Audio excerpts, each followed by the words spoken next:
把鬼娃娃和小丑联想在一起，你能想到是什么东西？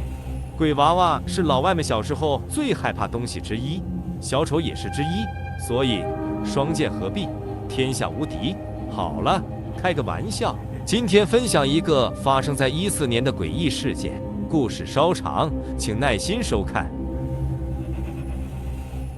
事情发生在2014年的天津市塘沽区一个普通的居民小区，是我朋友的亲身经历。我的朋友姓宋，在这里就叫老宋吧。老宋混得不错，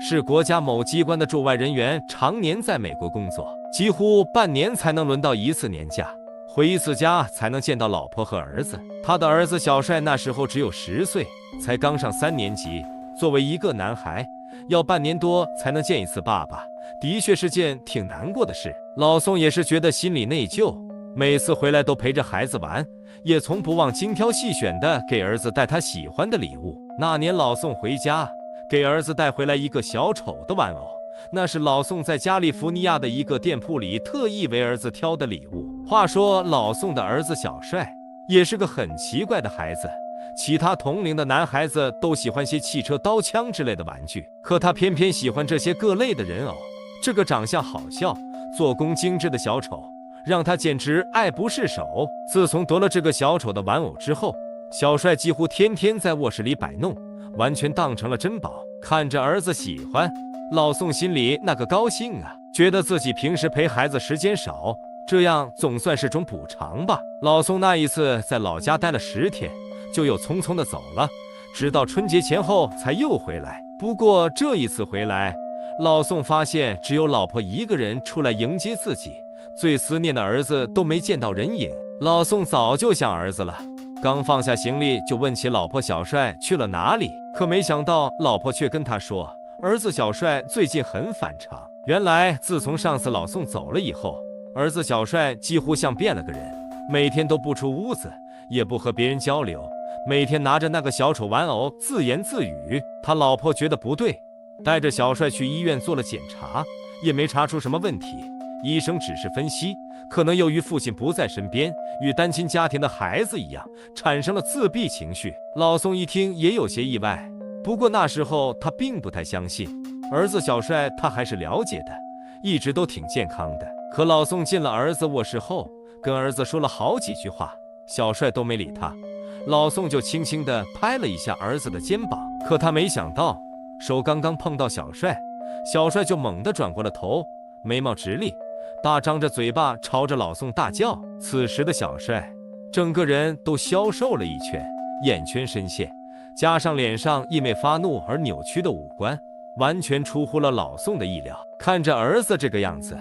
老宋心里跟刀割一样，非常的内疚。他想着自己现在回来了，就跟儿子好好沟通一下，多陪陪儿子。老宋把小帅手里的小丑玩偶拿到了自己手里，想跟孩子玩一会他最爱玩的游戏。可没想到，小帅突然浑身颤抖了起来，朝着老宋歇斯底里的得大叫起来。这一嗓子可把老宋吓得不轻，他从没见过儿子这个样子，那张小脸扭曲得像个狰狞的野兽，眼睛充血，布满了血丝。老宋的老婆忙拉住了老宋，原来这半年后，小帅天天跟那个小丑说话，当妈的也几次想抢下来，可每次都跟今天的情况一样。这时老宋才真正紧张起来，儿子这样子的确像是得了心理疾病。两口子下定决心，明天要带儿子去做个全面的心理咨询检查。可没想到，当天晚上就出了一件更加诡异的事。半夜的时候，老宋的老婆起夜去上厕所，可走过客厅时，听见厨房里发出一阵奇怪的声音，还有个黑影在晃动。他打开厨房门一看，竟然看到儿子小帅正蹲在冰箱前吃东西。刚开始他还挺高兴，孩子这大半年都不正经吃饭了，这突然自己主动找东西吃，是不是饿了？可没想到，小帅一转过头，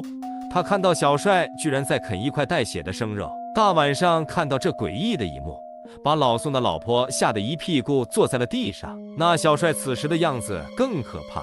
他把那块肉上的血水都摸到了眼睛和嘴巴上，那样子活像一个恐怖的小丑，呲着牙不断地向妈妈靠近。这时候老宋听见老婆的尖叫，跑了过来，一把抱住了小帅。被老宋牢牢抱住的小帅并不老实，不断的拳打脚踢，一直朝着他们两口子使劲，看那样子，竟然像是要吃人。老宋实在沉不住气了，第二天一大早就托人找到了全市最有名的心理专家。专家一看小帅那狂躁的样子，也没有更好的办法，